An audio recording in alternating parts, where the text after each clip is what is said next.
The galaxy does not breathe in silence, it screams. Across endless stars, humanity clings to survival, not in triumph, but in unending sacrifice. Among the countless bodies fed into this vast furnace, none are so pitiful, so expendable, so brutally necessary as the conscripts of the Astra Militarum. They are the nameless, the forgotten, the fodder thrust into the maelstrom of war. One moment they're farmers, laborers, or hive rats scrounging through refuse. The next, they're thrust into ranks beneath the double-headed Aquila, armed with little more than a lasgun and faith. Faith not in their own strength, but in the Emperor's distant, silent gaze. Their fate is not glory. Their fate is not victory. Their fate is only to die in droves so that the Imperium itself may endure one day longer. If this descent into the brutal life of a conscript draws you in, I invite you to walk further, to like, to share, to subscribe, not as an empty call, but as a signal flare in the darkness, proof that others walk beside you in this grim tale. Together, we can wander through these stories, tracing the cracks in the Imperium's armor and the human soul's ground into dust beneath it. The summons always came without warning. A notice stamped with the Imperial Aquila, carried by a sweating clerk whose eyes never met the gaze of those whose fates he delivered. On some worlds, the call to arms was broadcast over crackling vox speakers, a decree that rolled through hive streets or across barren dust plains like the tolling of a funeral bell. On others, it was quieter, more intimate. A robed official unrolling a parchment soaked in promethium ink, reading aloud the names of those chosen as though reciting a litany of the condemned. It did not matter how it was delivered. To hear your name was to feel your life collapse inward, to know that every small dream, every fragile tether to home was cut in a single instant. Families wept in silence. Husbands kissed their wives with trembling lips. Mothers pressed children to their breasts as though their warmth could shield them from edicts carved in stone. On agri-worlds, the fields lay untended as youths were dragged from plows and herded toward waiting transports. In hive cities, factory lines faltered when overseers pulled workers from manufactorum floors, their hands still stained with oil and ash. No place was safe from the tithe. To serve the Astra Militarum was not a choice, it was a command as immutable as gravity, as merciless as the void. Among the conscripts, disbelief always lingered in those first hours. They clutched their bundles of clothes and stale ration bars, whispering that perhaps it was a mistake, that perhaps another world's war required bodies instead of theirs. But denial evaporated when they reached the barracks. The air there reeked of sweat, machine oil, and disinfectant so sharp it stung the eyes. Rows of iron bunks stretched into shadow, each one a cage awaiting its prisoner. Vox grills barked orders that echoed with mechanical distortion, stripping the human warmth from every word. The conscripts were no longer sons or daughters, no longer farmers or miners. They were property of the Imperium. The officers who greeted them were not men in any sense the conscripts recognized.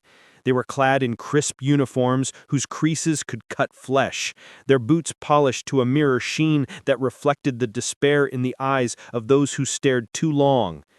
Their gazes were like blades, dissecting flesh and spirit alike. No kindness lingered there, only scrutiny, only judgment. Every slouched shoulder, every wavering voice, every stutter of hesitation was met with punishment, swift and public. Shock malls crackled with blue light, leaving the scent of scorched skin as a warning to all. It was in those moments, beneath the cold stare of authority, that the enormity of conscription began to sink in. A man who once dreamed of saving enough credits to buy a larger hab for his family now realized he would never see them again. A woman who had nursed her newborn only days ago now clutched a lasgun she did not know how to fire.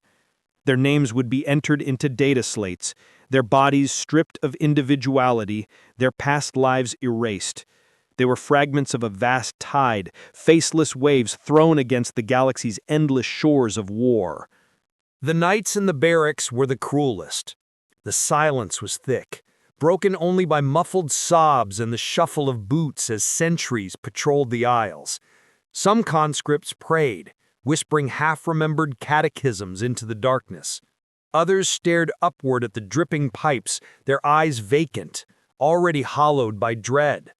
And some tried to sleep, though the bunks were narrow, the blankets thin, and the future looming above them heavier than any weight of steel. Yet even in despair, the machinery of the Imperium did not pause. Each morning, the klaxon shrieked, dragging them from uneasy dreams into harsher reality. The light that filled the barracks was not sunlight, but the flickering glare of lumen strips, buzzing with a constant hum that burrowed into the skull. The conscripts were driven into lines, their boots echoing in unison on ferrocrete floors. Identity dissolved in rhythm. 1,000 footsteps, one sound. 1,000 bodies, one expendable force. And still, in some hidden part of their hearts, many clung to the hope that this was temporary, that they would serve a short term, that they would return to their homes with honor, perhaps even credits enough to ease their families' burdens. But hope was a fragile flame in the darkness of the Imperium, and for most, it would be snuffed out long before the first shot was ever fired. The draft was not the end of their lives, it was the beginning of their unraveling. The stripping away of the self began not with combat, but with ritual. The officers and drill sergeants, masked behind vox grills that distorted their voices into metallic growls, descended upon the conscripts like carrion birds. Their first command was simple: remove all traces of the past. Civilian clothes were heaped into piles, some still bearing the scents of hearth smoke, engine grease, or the faint perfume of a lover's embrace. With the sweep of a shock maul, those belongings were consigned to fire. The conscripts were handed rough-stitched fatigues dyed in drab greens and grays, uniforms that seemed to sap the color from their very skin. The moment the cloth touched their shoulders, they ceased to be individuals. They were now nothing more than numbered souls in the Imperium's ledger. Names, too, began to erode. The sergeants never bothered to remember them, instead reducing men and women alike to ranks they had not yet earned. Trooper, meat, waste, vox-amplified insults rained down upon them until even memory of a given name felt like a luxury they could no longer afford. One boy dared whisper his sister's name in the barracks at night. By dawn, he had been beaten so badly his face was unrecognizable, not by the enemy, but by his fellow conscripts who had been ordered to carry out the punishment. Such lessons were cruel, but they were effective. Drills began with an intensity that bordered on sadism. The conscripts were taught how to march until their legs trembled and collapsed beneath them, only to be kicked back onto their feet. They were forced to carry crates of ammunition heavier than their own bodies, stumbling beneath the weight until blood seeped through their uniforms. When they faltered, the servitors dragged them upright again, mindless machines of flesh and metal who obeyed without mercy. The unspoken truth was simple. The Imperium had no interest in training its soldiers to survive. It sought only to harden them enough to stand in formation until death claimed them. And death was present in training long before the battlefield. A man who tripped during a live fire drill was vaporized by friendly laze fire.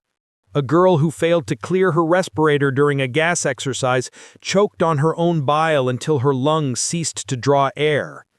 Their bodies were dragged aside with no ceremony, their names erased from the rolls before nightfall. To die in training was to vanish as though one had never existed. The lesson was imprinted deep into every survivor. The Imperium demanded not their lives, but their deaths, and it demanded them without hesitation. In the quiet moments that rarely came, conscripts spoke in whispers about home.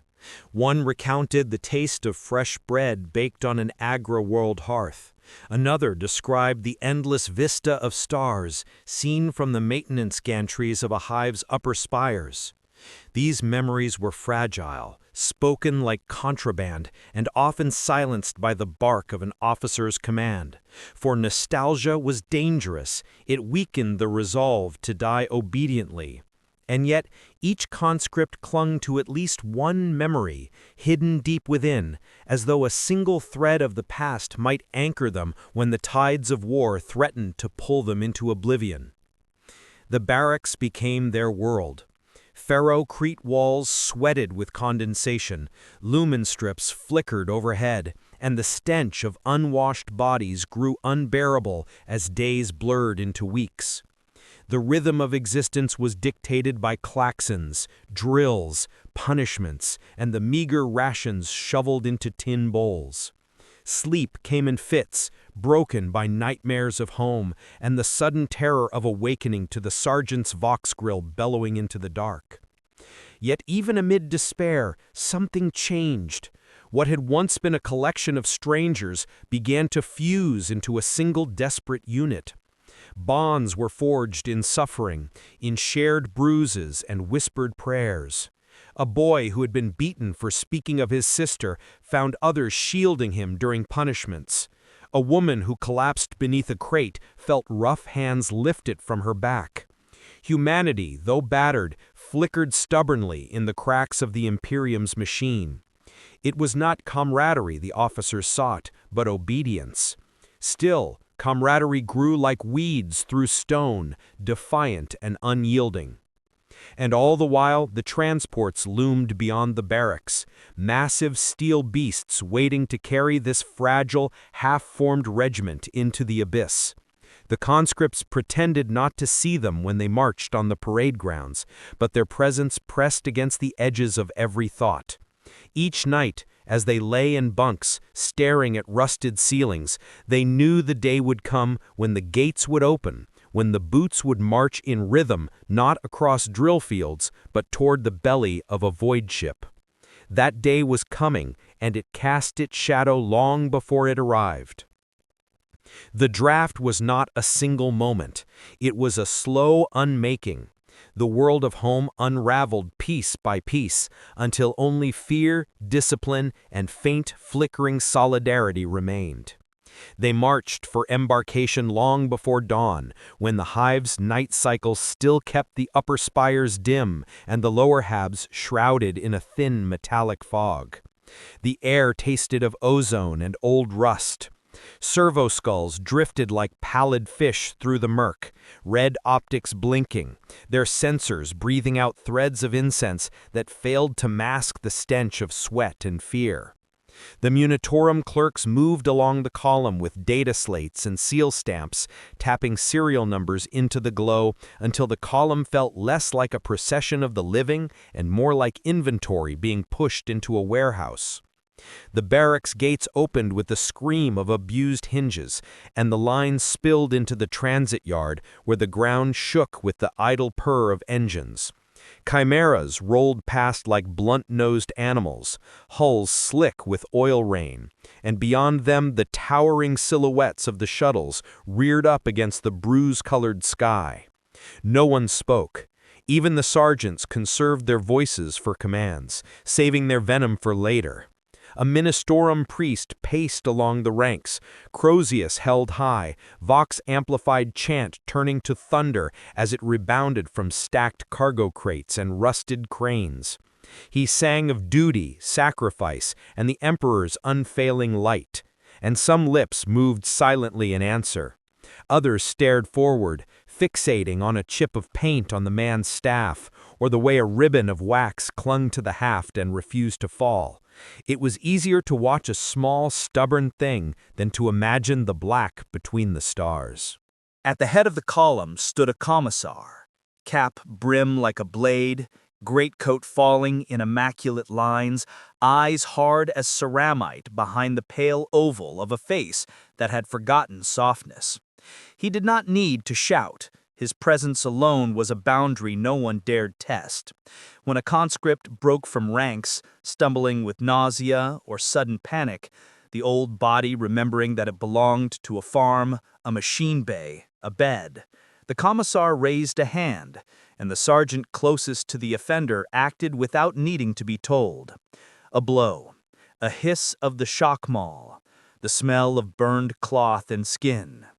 The line closed around the gap left by the punished body, and the column resumed as if the interruption had never happened. They crossed the yard and climbed the shuttle ramps with packs that scraped their spines raw, boots ringing on metal. Inside, the air was colder, scrubbed thin by rattling filters. Straps hung from the ceiling like dead vines. Orders came in pieces from the whole speakers, thick with static and distorted vowels, until the column dissolved into packed rows. A siren pulsed twice, then thrice, and the deck shuddered. The clamps released with the groan of locked teeth pried apart, and the shuttle hauled itself upward through gravity that clawed and raked. Someone gagged. Someone else whispered a catechism too fast to be anything but fear wearing faith's mask. The void ship swallowed them with the indifference of a leviathan. Its bay doors opened like a mouth, and the pilots guided the shuttles into a cavern of gantries and suspensor cranes. The ship's bones thrummed beneath every bootstep.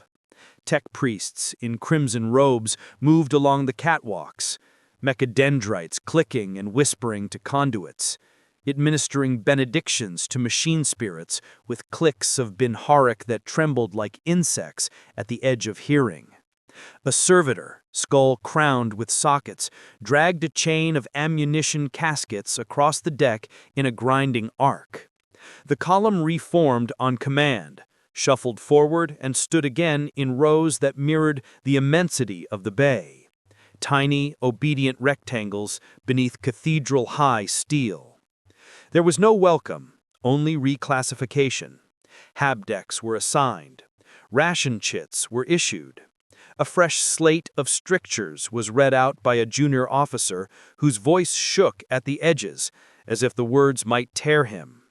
The conscripts learned the long climb of the ladders, the particular slant of the corridors where gravity thinned near the axis of the ship, the sting of recycled air that carried a flavor of copper when the Geller fields cycled, and the lumen strips dimmed in reverence or warning. They learned the heartbeat of the ship, a subterranean rhythm buried in metal, and how to count the seconds between its thuds when sleep refused to come. On the second ship night, the priest returned, moving down the rows of bunks with a censer that swung like a pendulum, smoke leaving a taste of hot iron on the tongue. He spoke softly this time, not the battlefield boom, but a voice for close quarters, and told them simple stories the Schola taught children, of the emperor striding Terra in ages past, of saints who held lines with broken blades and still did not fall, of nameless guardsmen who always stood. He did not promise survival. He promised purpose, and for many purpose was a cloak warm enough to keep the void wind from their bones. On the third, a veteran joined their mess, leathered skin, one eye filmed pale, the other a hard chip of color that had seen too much and yet remained. He did not give his name. He called them U-Lot and showed them how to pad their boots with cloth to bleed less in forced marches, how to tie a strap so it would break clean and free if the pack snagged under fire, how to hold a lasgun stock so that the recoil kissed the same part of the shoulder each shot until a bruise became a map. He did not speak of enemies. He spoke of cold, hunger, cramps, bad boots, and the way the mind would try to leave the body when the first artillery barrage fell. "Tie it down," he muttered, tapping his temple with two knuckles. "Tie it down and don't let it bolt." In the central chapel, a ribbed space of brass and shadow, they watched the officers receive their own liturgies. The difference lay not in the words but in the posture, backs straight, chins lifted. The commissar stood apart, silent and still, a statue carved from winter. For a moment, some imagined he too might carry a memory he dared not drop, a small private relic lodged beneath that armor of duty. The thought surprised them. Pity was not an emotion they had expected to feel for such a man.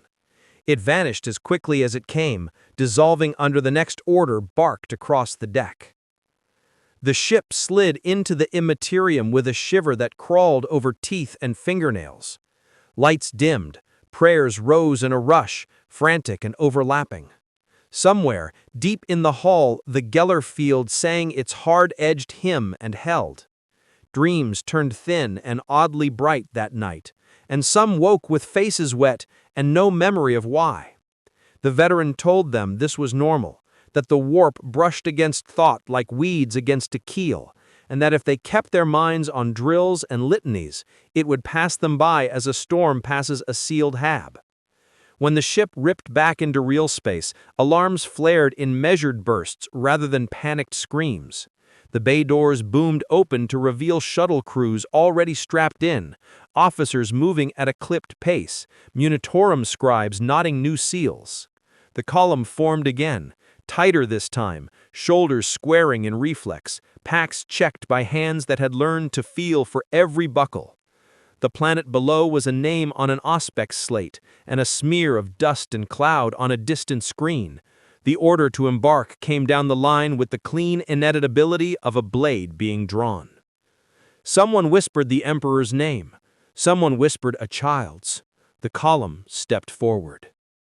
The descent began with a scream of engines, a vibration that rattled teeth and made bones feel like brittle glass. Strapped into the shuttle once again, the conscripts were hurled downward toward a world none of them knew.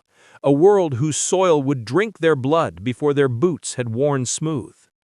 The hull roared as it cut through the atmosphere, heat blooming across the plating, turning metal into a furnace. Some conscripts clenched their eyes shut, whispering fragments of catechism. Others bit their tongues until they tasted iron. A few simply sat still, staring at nothing, as if already dead. When the shuttle slammed into the landing zone, the impact drove the breath from every chest. Harnesses snapped free, orders shrieked through Vox speakers, and the ramp slammed open with the violence of a blade tearing into flesh. The first taste of the battlefield struck them instantly. The air, thick with smoke and the stench of promethium. The ground, scarred and pitted with shell craters. The sky, bruised with fire and the dim contrails of orbital bombardment. Somewhere distant, artillery thundered, a rhythm that was neither heartbeat nor storm, but something crueler, mechanical, endless, patient. The columns spilled out, tripping over themselves in their rush to obey. Commissars stood along the periphery, las pistols drawn, their gaze sweeping like the barrel of a gun. Any who faltered, any who lingered, knew what that gaze meant. Death was not in the future. It was in the present, ready to be administered by one's own side before the enemy even arrived. And yet, the enemy was there. They were always there. Shapes moved in the smoke beyond the perimeter, flickering green fire marking the slow, mechanical advance of Necron warriors, or perhaps the guttural roar of orcs rolling through wreckage in ramshackle engines. The foe was rarely named in these first deployments. To the conscript, they were only terror given shape, monsters made flesh. But the orders were clear. Form lines, shoulder lasguns, fix bayonets, and fire when commanded.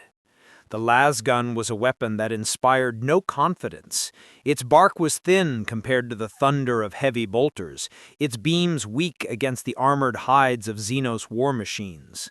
Still, the sergeants roared, the commissars watched, and the conscripts raised their weapons as if belief alone could make them lethal.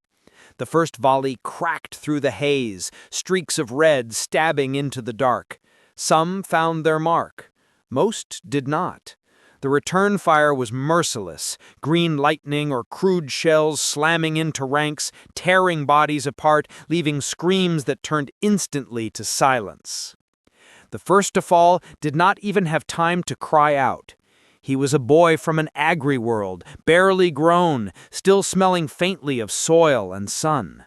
A beam sheared through his torso, and he collapsed into the mud without a sound.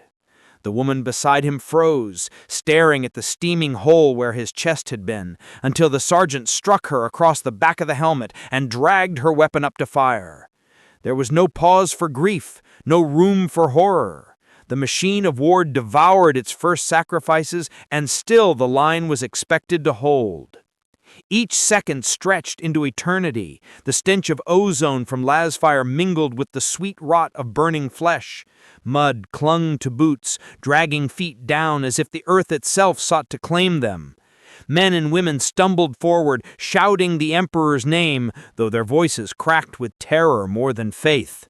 The commissar's pistol barked once, twice. Whether at enemies or cowards, none could say. All that mattered was that the line did not break. When the order came to charge, it was not courage that drove them, but inevitability. The weight of the Imperium's demand pressed down upon their backs like a hand, forcing them into the maw of a beast. Bayonets fixed, throats raw with screams they barely recognized as their own, the conscripts surged into the smoke, into the fire, into the teeth of the enemy. Their world collapsed into flashes of light, impacts that rattled bone, the wet resistance of flesh meeting steel. In that moment, the conscripts ceased to be farmers, miners, or clerks. They became soldiers, fragile, terrified, and doomed. But soldiers nonetheless. Dawn on the second day did not resemble any morning they had known. It arrived as a rotation of duty lights along the trench lip, a sequence of amber to white that passed like a slow wave over sandbags and corrugated plates. The air clung to the lungs with damp grit and a medicinal taint from the field medicae's tinctures.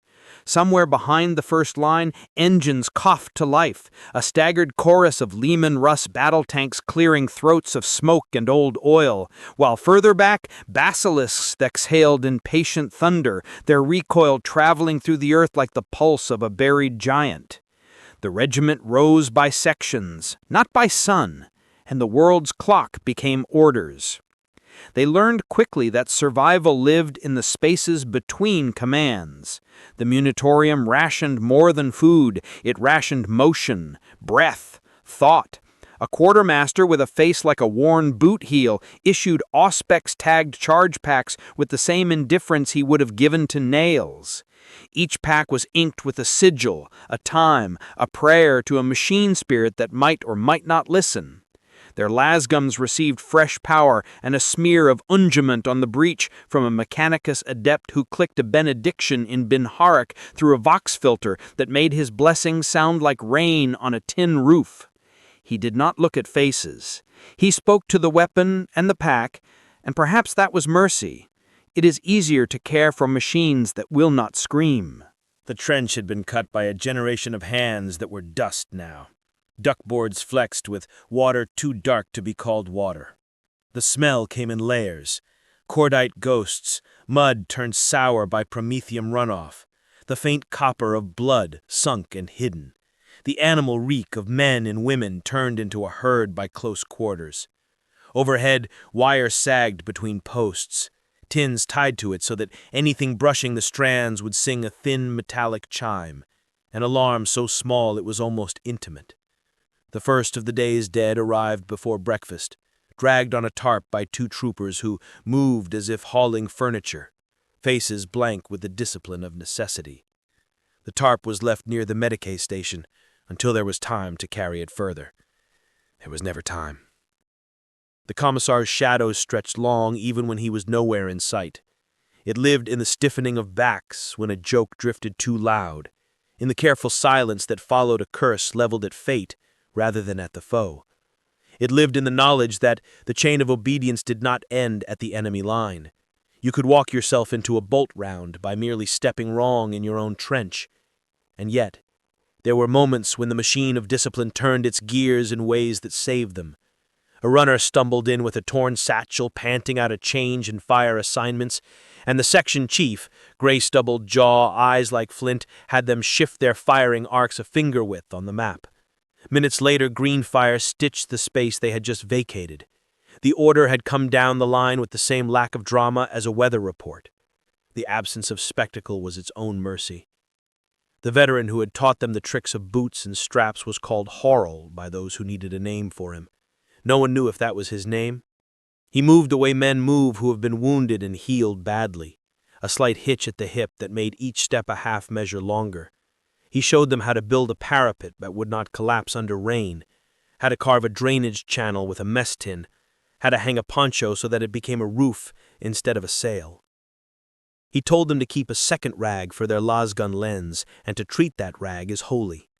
You'll want to wipe your face with it when the mud blinds you, and then you'll fire smoke. He tapped the lens with a fingernail, a soft tick. Don't fire smoke.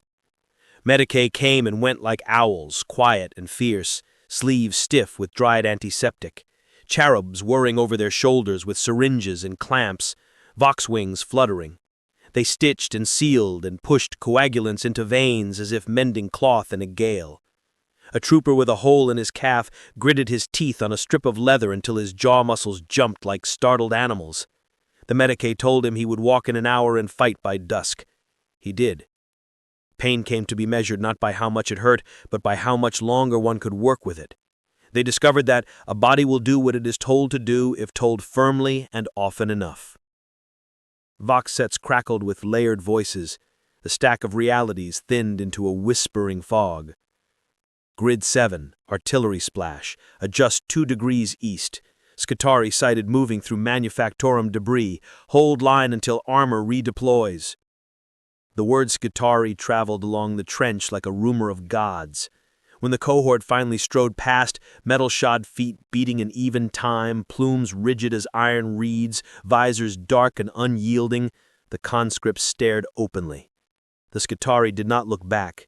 Their pass felt like the movement of a different war, precise, antiseptic, conducted by beings whose minds had been tuned to frequencies that flesh could not hear without bleeding. The conscripts learned something unspoken in that moment, that the Imperium was not one machine, but a nest of machines fitted loosely together, gears that ground and skipped and occasionally gnashed to crush whatever lay before them. Shelling came mid-morning. It did not announce itself with drama. It simply began, as rain begins, and then became heavy. The first strike lifted a section of parapet into a flower of dirt and plank and human, and the second landed close enough that teeth clicked together and a fine dust salted tongues. Harl shoved helmets down with a firm hand and demonstrated the curl that saved necks when pressure waves rolled along the trench. "You'll hear nothing and then everything," he said afterwards, voice as steady as if discussing tea. "If you keep your mouth a little open, your skull won't ring like a bell." They kept their mouths ajar after that, and felt foolish, and kept them that way anyway. By midday, the machine of flesh had found its rhythm. Eat when told, even when not hungry. Drink when told, even when the water tasted as if it had been stored in a drum that once held something harsher. Clean the weapon. Check the charge. Touch the ribbon, the coin, the cord, if you had such a thing, and only when no one watched. The line extended to either side past the limits of sight, and in every direction, somewhere, someone was doing exactly the same things at exactly the same time, dying and living by inches, and being recorded for both only as a tick on a slate. The regiment breathed in a long, slow cadence, and the world breathed with it, a bellows drawing in mud and smoke and fear, exhaling orders and fire. The nights were the hardest, not because they were darker. The trench lamps and lumen strips ensured that shadow was never complete, but because silence gave the mind space to unravel. Men and women lay on their boards with helmets tilted over their eyes, pretending to sleep, while their ears filled with the groans of earth shifting under bombardment, or the scurrying of vermin fattened on corpses. Dreams, when they came, were fractured things, half memory and half warning. A conscript would jolt awake convinced they had heard a commissar's pistol bark, only to find it was a last charge venting in the distance. Another would whisper a prayer to the emperor, words slurred by exhaustion, until the syllables dissolved into sobbing. Harl told them that sleep was a weapon. If you can sleep when ordered, you'll outlive those who can't. He showed them how to fold themselves into positions that eased the ache of mud-heavy boots, how to stack packs to cushion ribs, how to ignore the stench until the body simply accepted it as air. It sounded like madness, yet they saw its truth when a green recruit lost his mind on the third night, babbling that the shadows moved with claws and eyes. The commissar ended his terror with a bolt to the head, and in the momentary hush afterward, Harl said only, he fought himself before the enemy even touched him. Training continued even in the war zone. Sergeants drove the conscripts through drills between bombardments, making them strip and reassemble lasguns in the dark, run lines of trench until their lungs tore at the seams, and hold formation under simulated charges. Punishments were swift, never delayed, because in war delay bred rot. A trooper who flinched at the crack of a round was lashed to a post at the trench's edge, left to stare into no man's land for hours. Another who failed to keep her boots dry enough to march was ordered to carry extra munitions until her shoulders bled raw. And yet, the punishments worked. Fear carved obedience deeper than any loyalty oath ever could. But the flesh adapted. Hands blistered into calluses, muscles stiffened into cords. What once felt like torture became routine, and in that routine the Imperium found its soldiers. The conscripts ceased to notice the way mud clung to their hair, ceased to flinch at the scent of blood. Their ears tuned to the pitch of incoming fire. They learned to distinguish by sound alone whether a shell would land near or pass them by. These instincts did not make them strong. They made them survivable, which was enough. The Medicaid tents became a place where the machinery of flesh revealed its most fragile gears. Inside the canvas walls, the screams never stopped, only shifted tone, from rage to pleading, from agony to silence. The smell of burned flesh from cauterizers blended with antiseptic until both seemed one. A conscript might limp in with a leg half gone and crawl out fitted with a crude prosthetic by nightfall, only to be shoved back into formation by morning. The Imperium did not heal its soldiers out of kindness. It repaired them as one would a damaged lasgun, because a tool was still useful so long as it could function in some form. There were moments when the weight of it all pressed so hard that the line between man and machine blurred. After one particularly long barrage when the trench walls sagged inward and water filled the dugouts ankle deep, a conscript stared at his reflection in the pooled filth and failed to recognize the face. Mud masked his features, a film of exhaustion clouded his eyes, and for a fleeting instant he thought he had already become a servitor, hollow and bound to orders he no longer understood. He laughed, and the laugh frightened him, for it carried no joy. Even the prayers changed. In the barracks, before the draft, they had been long and clumsy, words pulled from catechisms half remembered. In the trench, they became short, sharp things. A single plea before a shot, a muttered thanks after a shell missed, a whisper of the Emperor's name as the laspack slid home. Faith became transactional, measured not in hymns, but in moments of survival bought at the edge of annihilation. By the end of their first month, the conscripts no longer resembled the broken creatures dragged from their homes. They were not yet veterans, nor even soldiers in the proud sense, but they were something else, an amalgam of obedience, pain, and endurance. They had learned that the machine of war did not wait for them to become ready. It consumed them immediately, ground them down, and left only what could still function. That was enough for the Imperium. It was never enough for the souls within. And somewhere, always, the next deployment waited. The summons for redeployment came not as a surprise, but as an inevitability. Orders echoed down the Vox lines, crisp and final. Rotation to the forward salient. The trench that had become their cage was abandoned with mechanical precision. Packs strapped, las guns shouldered, boots trudging through mud that sucked at every step as though the earth itself longed to keep them. Harl muttered that moving forward was easier than staying still. At least when you moved, you felt the blood in your veins instead of the cold rot of waiting. No one argued with him. The forward salient was less a trench and more a wound carved into the planet.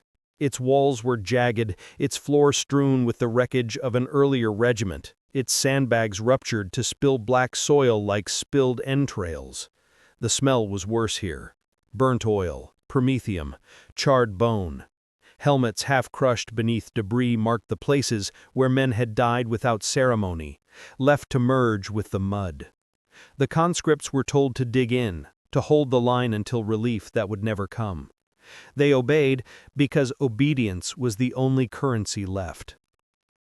Here, the machinery of the Imperium pressed harder. Commissars strode openly through the ranks now, pistols unholstered, eyes sweeping with predatory calm. They did not shout often. They did not need to. A glance was enough. When one conscript broke down at the sight of a half-buried body staring with empty sockets, the commissar placed a bolt through his skull without slowing his stride.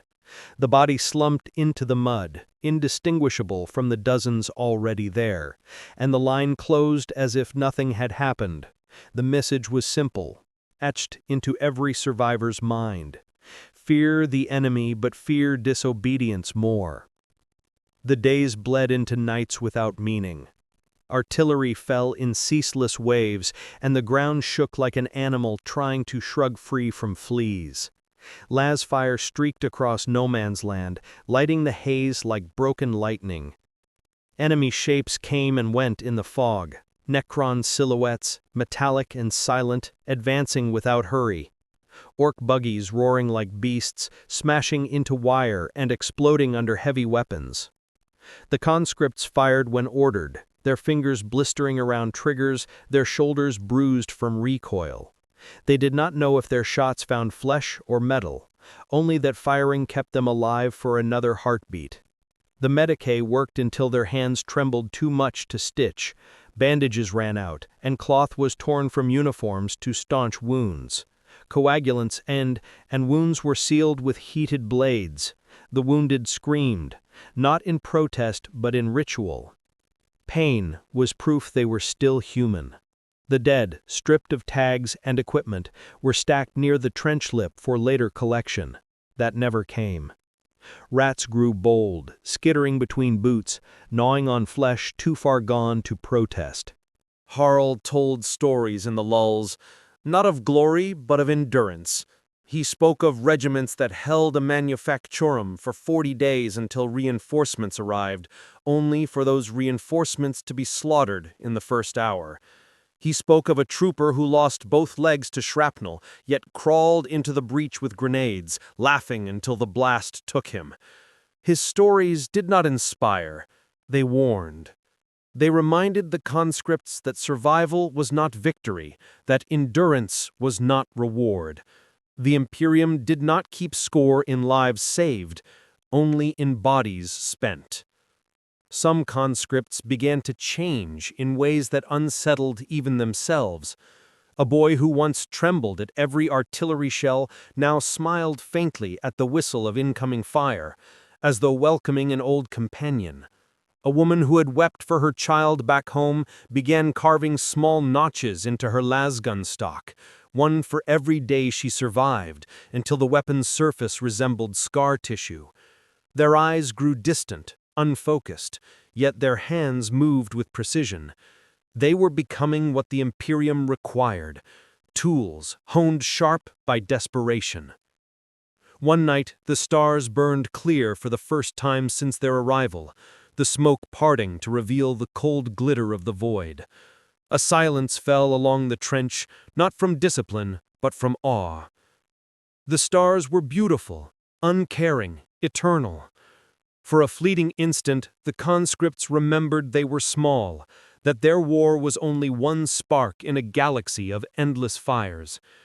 The moment passed with the next bombardment, but it left something behind, a thin thread of perspective woven into the fabric of fear. By the time the order came to prepare for the next push, the conscripts no longer asked why. They no longer whispered about home or the lives they had lost. They simply stood, adjusted straps, checked charge packs, and waited. The machinery had finished its work. They were no longer men and women, they were soldiers. Soldiers doomed, but soldiers nonetheless. The order to advance arrived with the shriek of a whistle and the bark of vox speakers that echoed down the scarred line. It was not delivered as encouragement nor as explanation.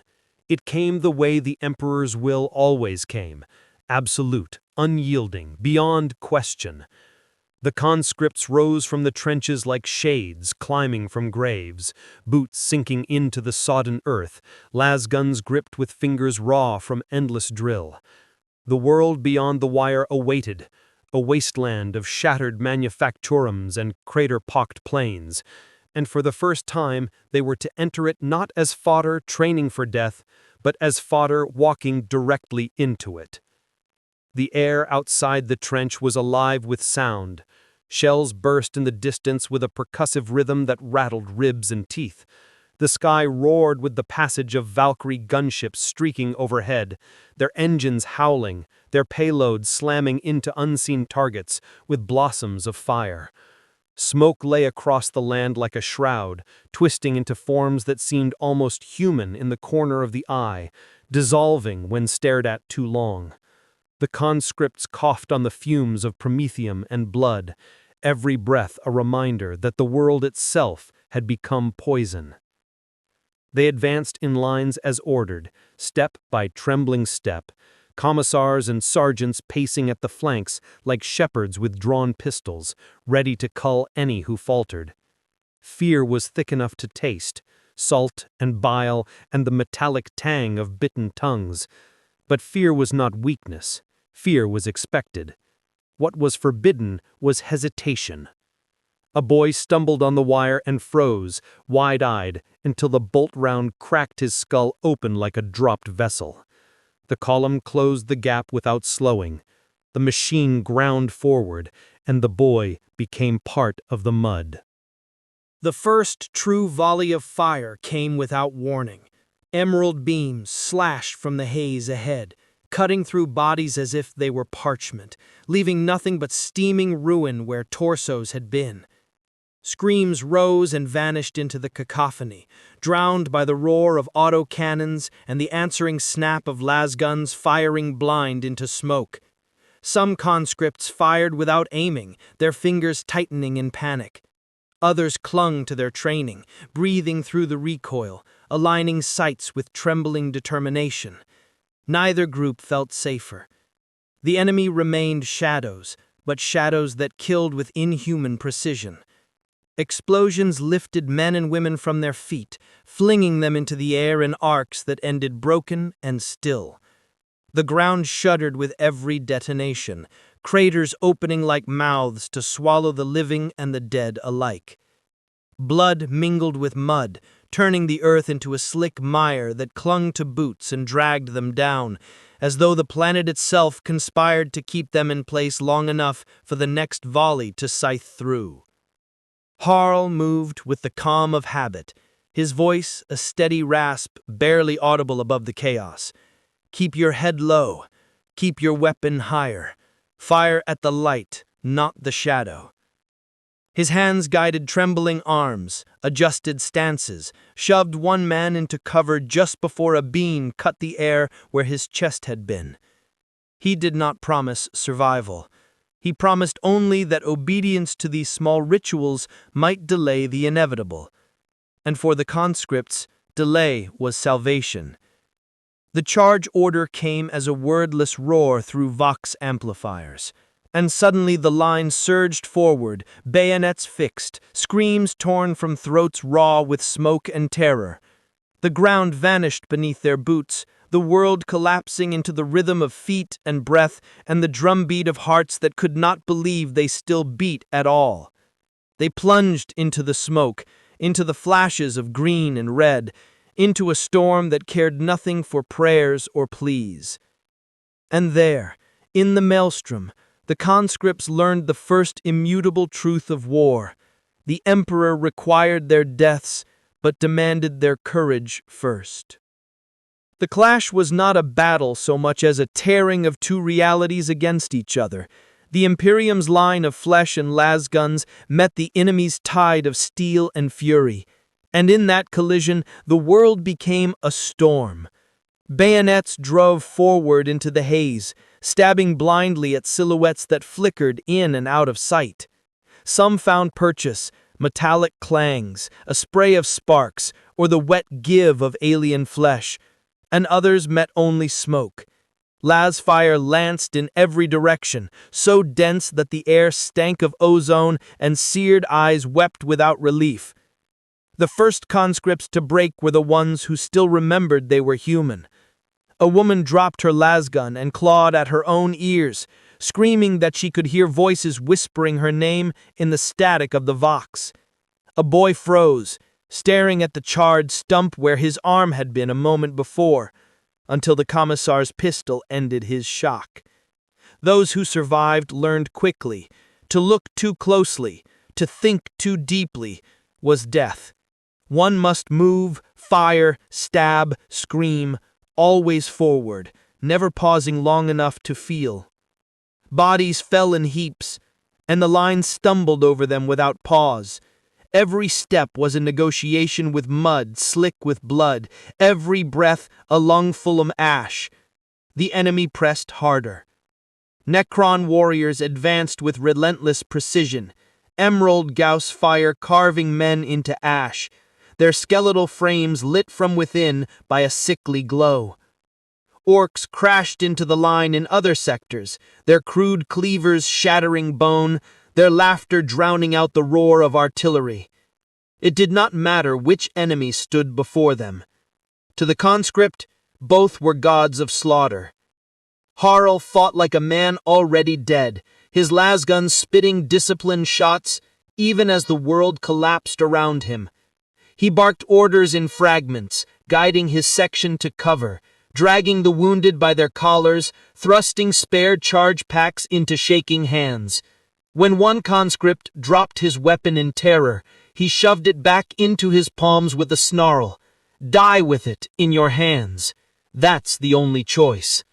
The boy obeyed, and moments later, he was gone. Cut down, but still clutching the lasgun.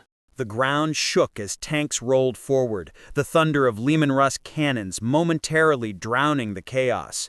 Their shells tore great wounds into the advancing horde, fountains of earth and fire that swallowed entire squads of the enemy. The sight of the tanks lifted something fragile in the conscripts' chests, a flicker of hope that perhaps survival was not only a dream. But hope was short-lived. A return volley of Gauss fire reduced one tank to molten ruin, its crew screaming as their armor turned to liquid around them. The smell of burning promethium spread like a curse, and the flicker of hope died. Medicae teams worked in the shadows, darting between craters and wreckage to drag bodies into makeshift shelters. They did not discriminate between the living and the nearly dead. Anyone who could still lift a weapon was bound, injected, and hurled back toward the line. A conscript with a last burn across his face stumbled forward, vision gone in one eye, yet still firing into the smoke. Another, bandaged from throat to waist, collapsed after a dozen steps, his legs finally refusing the bargain his body had struck with pain. He was left where he fell. There was no time to carry him back again. And still the line moved forward. Step by bloody step, meter by contested meter, the conscripts advanced. It was not victory, nor even progress, but inertia, the weight of orders dragging them onward. Behind them, the commissar's pistols watched every spine, ensuring that fear of execution outweighed fear of the enemy. Ahead, the enemy pressed in endless waves, never tiring, never faltering. Between the two, the conscripts lived for moments at a time, measured not in hours or days, but in heartbeats stolen from the jaws of annihilation. When dusk finally bled across the battlefield, the smoke glowed orange with fire and ash.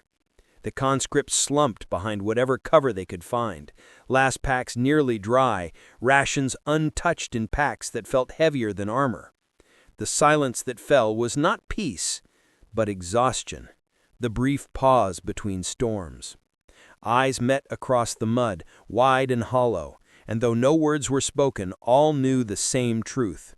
They had not survived the battle, they had only survived this part of it. Night on the battlefield was not darkness, but distortion. Fires still burned in craters, their glow turning the smoke into shifting walls of amber. Flare shells burst overhead, painting the world in sickly white brilliance for a heartbeat before plunging it back into gloom. The dead lay everywhere, twisted in postures that mocked the living, their eyes wide to the stars.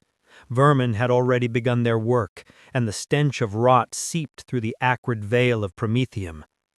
The conscripts huddled in shell holes or behind the ribs of shattered hab blocks, clutching their las guns with hands too numb to unclench. Fatigue pressed against them like a physical weight, pulling their heads down, grinding their spines into the mud. No one dared to sleep, though exhaustion begged for it. Sleep was when the whispers crept in, when the dreams of home mingled with the sightless faces of the dead, when the line between memory and madness blurred. Better to stay awake and shiver, lasgun across the knees, than to close the eyes and risk not opening them again. Vox units chattered with broken orders, messages overlapping into a constant hiss of static. Hold grid, reinforce Sector 9, casualties 70%, Emperor's light guide you. The words meant little in their half-heard fragments, but the tone was unmistakable. Desperation layered atop desperation, commanders trying to stitch together coherence from collapse. The conscripts did not wait for meaning. They waited only for the next whistle, the next order to rise and move, the next chance to die. Harl crouched with them, his silhouette hunched, his voice low but steady. He told them not to waste las fire at night, not unless they saw the glow of an enemy's weapon or the unmistakable gleam of metal eyes. Don't give them your fire for free. The Munitorum will never forgive you for waste. His words earned tired chuckles, ragged but real, a sound that felt almost human amid the ruin. For a moment, they remembered they were still alive. The commissars discouraged such talk with a glance, but they did not silence it. Rumor was a tool as much as a weapon, and sometimes faith was easier to enforce than fear. Yet the rumors carried a cost. For with every tale of divine light came darker murmurs, half-formed and unspoken. Some claimed that those who heard the Emperor's voice too clearly were marked, their gazes hollow, their hands trembling in ways no wound could explain. Others whispered that visions were not gifts but lures, the warp bending fragile minds with illusions draped in gold. These whispers never rose above mutters, yet they clung like cobwebs, impossible to shake free. The priests who marched with the regiment seized upon the stories, weaving them into sermons shouted over the ruins. They spoke of sacrifice as a form of worship, of each death as a candle lit upon the altar of mankind's survival. They promised that the Emperor's gaze never left his children, even as they were crushed beneath endless war. Some conscripts listened with wide eyes, lips moving in fervent repetition. Others bowed their heads out of habit, too tired to believe, but too afraid not to.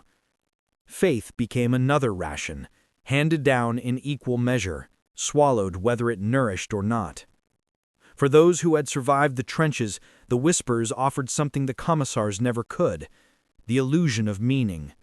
To believe that the Emperor watched was to believe that their deaths were not wasted, that the endless churn of bodies into mud served some purpose greater than the silence of a grave.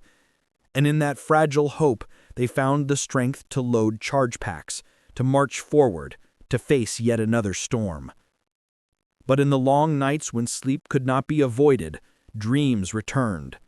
They came not as comfort, but as invasion. Visions of light too bright to endure. Voices that called from nowhere. Glimpses of a golden figure who both blessed and condemned. The conscripts woke with tears on their faces and a name on their lips, unsure whether they had prayed or screamed. They told no one, for fear of being marked as mad. Yet each wondered, silently, if the Emperor truly watched, or if the warp itself mocked them with borrowed light. The longer the campaign dragged, the more the whispers multiplied. They crawled through the regiment like roots seeking cracks in stone, fed by exhaustion, by grief, by the gnawing need to believe there was more to their suffering than numbers on a Munitorum slate. Around the embers of ration fires, men and women leaned close, voices hushed as though the smoke itself might carry their words upward. One conscript swore he had seen a custodian guard, radiant in golden armor, standing atop a ridge as the enemy advanced. The warrior did not move, did not strike, but his presence alone was said to halt the foe. Others scoffed. Why would such a being of terror leave the Emperor's palace to tread among the mud and blood of a forgotten world? Yet the story persisted, growing brighter with every telling. By the third retelling, the custodian was no longer still, but raised his guardian spear, its light burning so fiercely that the enemy withered like shadows at dawn. By the 10th, he had spoken a single word that scattered the foe and bound the conscript's courage like steel. The commissars heard the tales, but allowed them to linger. Hope, even in fantastical form, was more useful than despair. Better that the conscripts believed in phantom saviors than falter in the face of overwhelming odds. The priests, too, leaned into the fervor, reciting litanies of the Emperor's chosen, of the golden warriors bred not for command, but for guardianship eternal. To the weary, the distinction mattered little. They clung to the image of an unseen protector, even if it was no more than a lie carved from desperation. Yet darker whispers crept among them too. In the stillness of the trench, a minor conscript whispered that he had heard voices during the warp journey, voices that did not cease when the ship emerged into real space. At night, he said, those voices returned, hissing promises of release, of sleep without waking. The others silenced him quickly, urging him never to repeat it. But once spoken, such words took root. Soon others admitted that they too heard murmurs in their dreams, voices too gentle to be commissars, too cruel to be the Emperor. Harl listened without judgment, his weathered face unreadable. At last he told them that every regiment he had served in carried such rumors. Some say they hear angels, some say they hear demons. Maybe it's the warp, maybe it's madness, maybe it's both. Doesn't matter. What matters is this: don't follow voices you can't see. The only voice you obey is the one behind a las pistol to your head. His bluntness earned a few hollow laughs, though none truly dismissed the unease his words revealed. The priests countered such doubts with fire.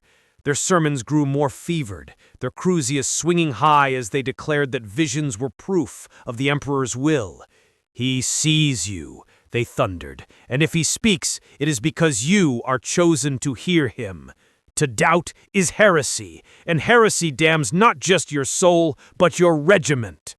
The words bound some in trembling awe, but others shrank back, burdened by fear that every strange dream marked them for censure.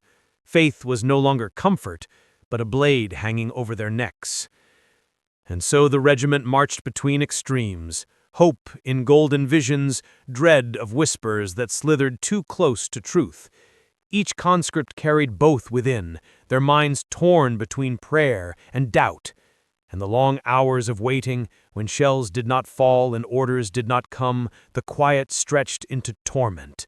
Eyes fixed on the horizon, hearts pounded with every flicker of movement, and in that strained silence the whispers grew louder than gunfire. By the time the next offensive loomed, the conscripts no longer feared the enemy as much as they feared themselves. To falter in body was one death, to falter in spirit was a different doom entirely. And in the Imperium, where rumor and faith were as real as steel and fire, either could claim them. The offensive began as all others had: whistles, orders, the guttural churn of engines. But beneath the routine there lingered an unease that words could not mask.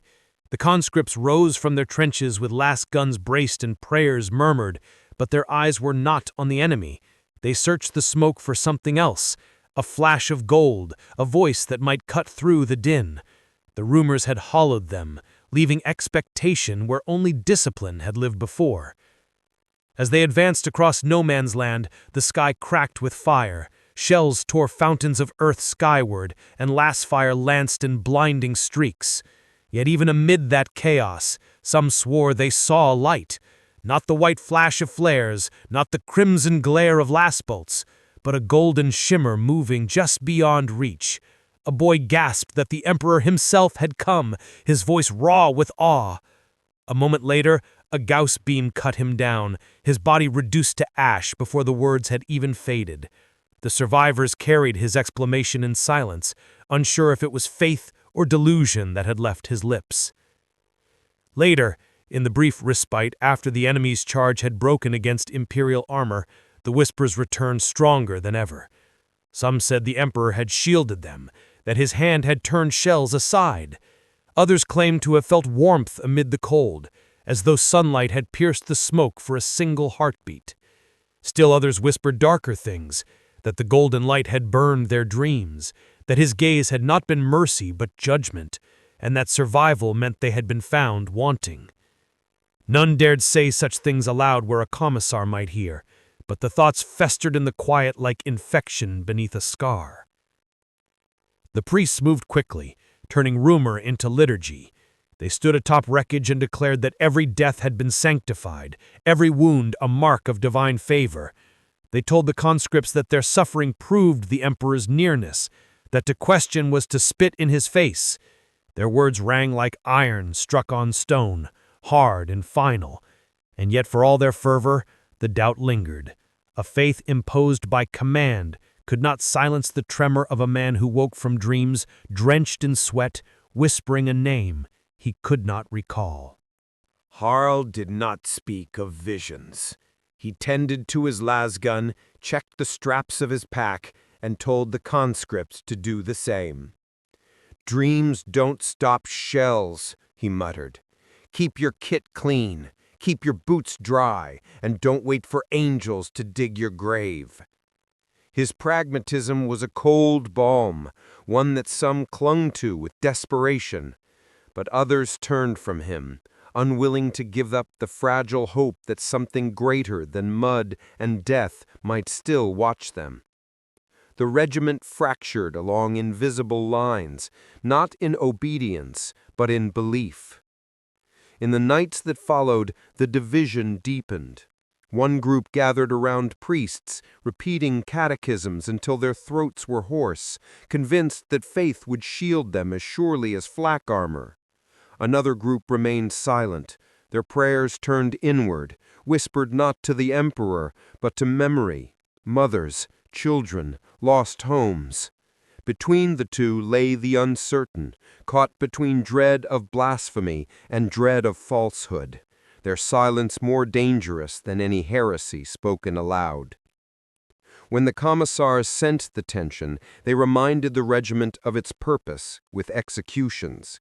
A man accused of spreading lies about demonic voices was dragged before the line and shot through the chest. His body was left to rot as warning, but instead of silencing the whispers, the act only drove them deeper. If words could kill, then silence became a shield. And in that silence, belief twisted, grew secretive, more potent than ever. The war ground on, unchanging in its brutality, yet within the conscripts a shift had taken root. They no longer fought only for survival or obedience. Some fought with the certainty that the Emperor's gaze burned upon them. Others fought in defiance, convinced that the visions were a trap, a cruel jest of the warp. And some fought without caring either way, driven only by the machinery of habit, their humanity worn thin as parchment. Whatever truth lay behind the whispers, it was beyond their reach. But in a galaxy built on blood and rumor, truth mattered less than belief. And belief, for the doomed souls of the Astra Militarum, had become both weapon and curse. The war did not end. It never ended. It shifted, stretched, and reshaped itself, but it remained a constant presence, a tide that pulled the conscripts deeper with every passing day. Battles bled into one another until memory could not separate them. One field of corpses looked like the last. One ruined manufactorum echoed the silence of another. One trench stank of the same smoke and rot as all before. For the soldiers of the Astra Militarum, there was no victory. There was only the illusion of progress measured in bodies spent and ground clawed from the enemy inch by inch. The conscripts carried on, because carrying on was all they could do. They marched through ruins that had no names, past cities reduced to rubble, past fields scorched into black glass. They fought in places where the air itself choked their lungs, where the ground shook under bombardments that seemed older than memory, where the stars above offered no comfort, only the cold reminder of how small they were. Each step was both meaningless and monumental. Meaningless in the vastness of the Imperium's wars, monumental in the simple fact that it was another step not yet claimed by death.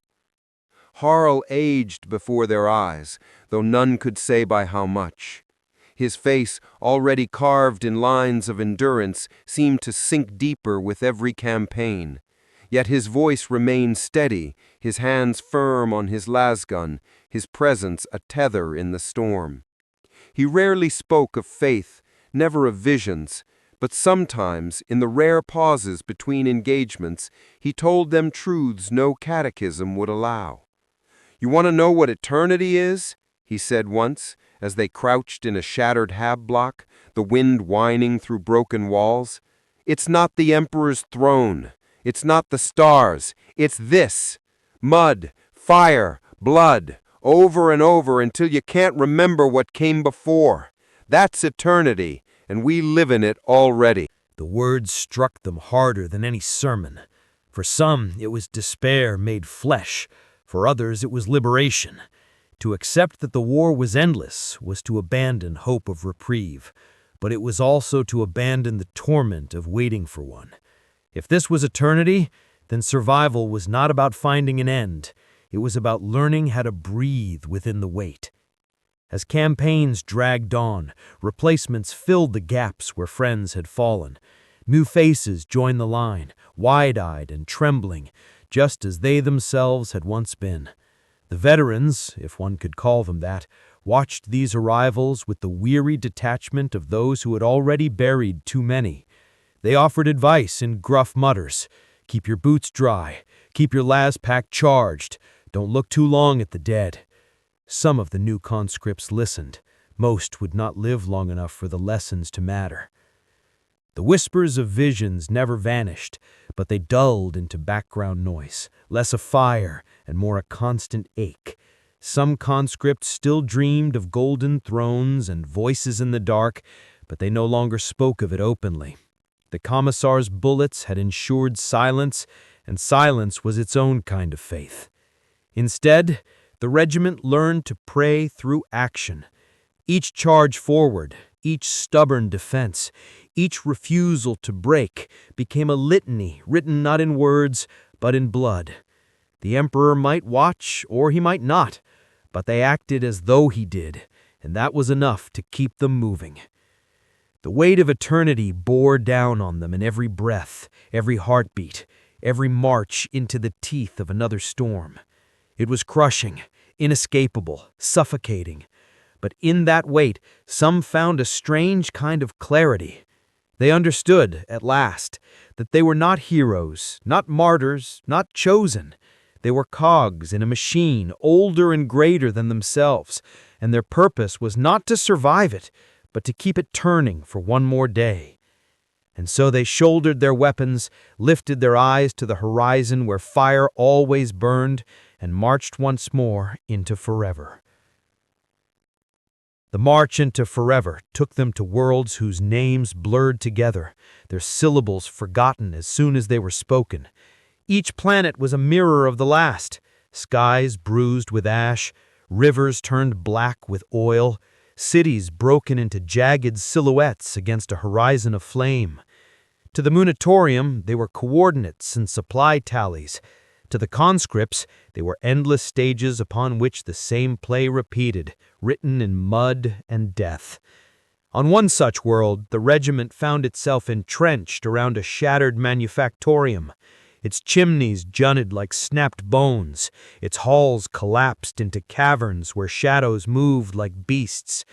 The enemy came in waves, green-skinned orcs roaring with crude laughter, their engines belching smoke as they crashed against Imperial lines. The conscripts fired until their barrels glowed, until charge packs boiled dry, until their arms trembled too much to hold steady. And when the ammunition was gone, they met the charge with bayonets and shovels, teeth bared, screams torn from their throats as though their bodies might outshout their fear. There was no victory that day, only endurance. By nightfall, the orcs withdrew, leaving a carpet of corpses so thick that the ground itself seemed buried beneath flesh. The commissars declared it a triumph, a testament to the emperor's will. The conscripts knew better. It was not triumph, it was survival purchased with bodies, and the price would be paid again tomorrow. It was after that battle that the dreams returned with greater force.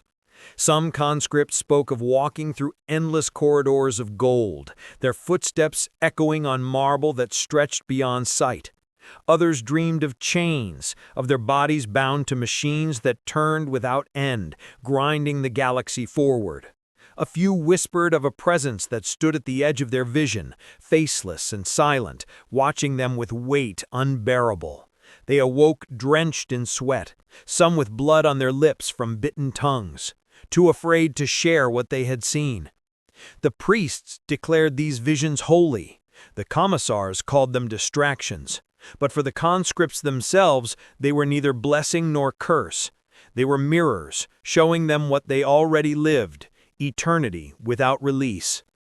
Harl did not speak of his dreams, though his eyes grew hollower with every passing night. Once, when asked, he merely said, "I don't dream anymore. I don't have the strength." His silence was heavier than any confession. The regiment pressed on, their numbers replenished again and again by fresh drafts. New voices joined the chorus of fear and faith, only to fall silent as the battlefield consumed them. The cycle became routine: arrival, deployment, slaughter, replacement. Over and over until even memory could not tell one face from another. The machine turned, and they turned with it. And yet within that crushing monotony, something unspoken bound them together. The conscripts no longer fought for terra, nor for glory, nor even for survival in the abstract. They fought for the man beside them in the trench, for the woman sharing her last ration, for the sergeant who dragged them upright when they stumbled. Their eternity was not a vast golden throne or a galaxy-spanning imperium. Their eternity was a squad of ragged souls huddled in the mud, clinging to one another as the stars burned indifferent above. One night, after a bombardment that rattled their teeth and set the sky alight, the regiment fell into an uneasy quiet. Fires burned low, and the only sound was the wind moaning through wreckage. A young conscript, voice thin with exhaustion, asked aloud what none had dared to say: "Will this ever end?" The silence that followed was heavier than any shelling. At last, Harl answered, his tone flat, his words devoid of anger or hope: "Not for us." The words were not cruel, they were truth, and in hearing them, the regiment understood the shape of their eternity more clearly than ever. The war was not something to be won, it was something to be endured until it consumed them. That was the weight they carried. That was the destiny they shared. The campaign stretched on until time itself lost its meaning. Days were measured not by the rise and fall of suns, but by barrages, by deployments, by the cycle of killing and collapse.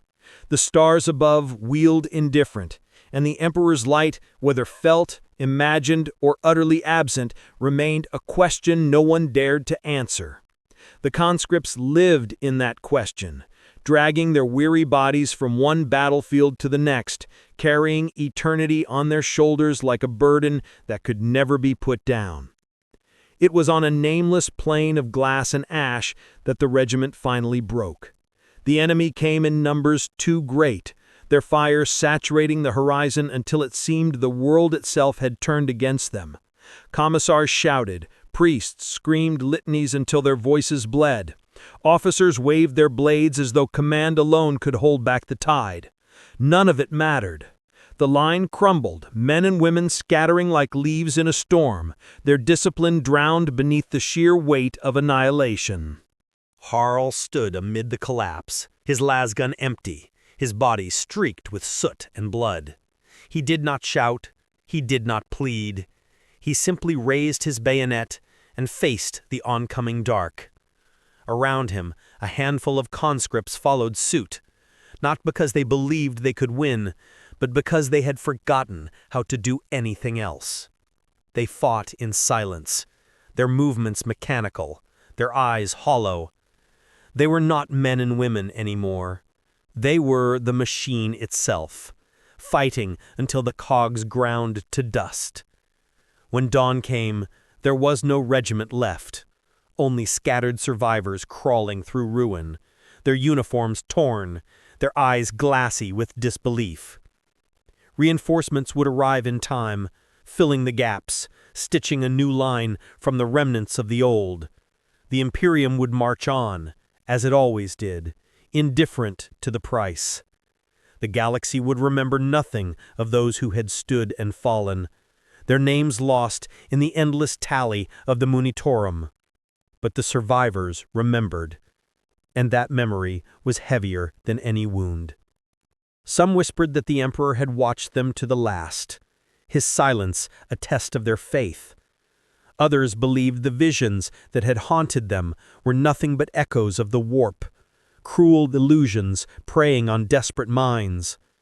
Still others found they could no longer believe in anything at all, their souls stripped bare by the unending grind. And yet, whatever belief remained, whatever faith or emptiness clung to their hearts, one truth bound them all. They would march again when commanded, because the Imperium required it, because eternity left no other choice. In the quiet after battle, when the guns had gone silent and the wind scattered ash across the corpses, one could almost imagine a different fate.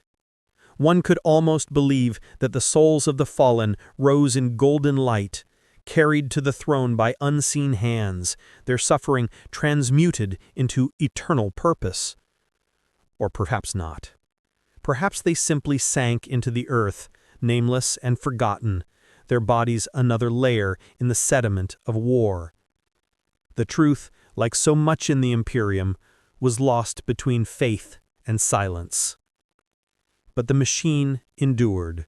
New drafts would fill the ranks, new voices would whisper of visions and thrones, of chains and fire, of hope and despair, and the Astra Militarum would march on, as it always had, as it always would. The conscripts bore the weight of eternity, not because they chose to, not because they were strong enough to, but because there was no other path. In the end, that was their truth. Not glory, not triumph, not release, only the endless march, the ceaseless fire, the burden of survival carried forward step by bloody step. They were the Imperium's cogs, the flesh that kept the machine alive, the doomed lives that bought humanity one more day. And in that endless wait, they became eternal.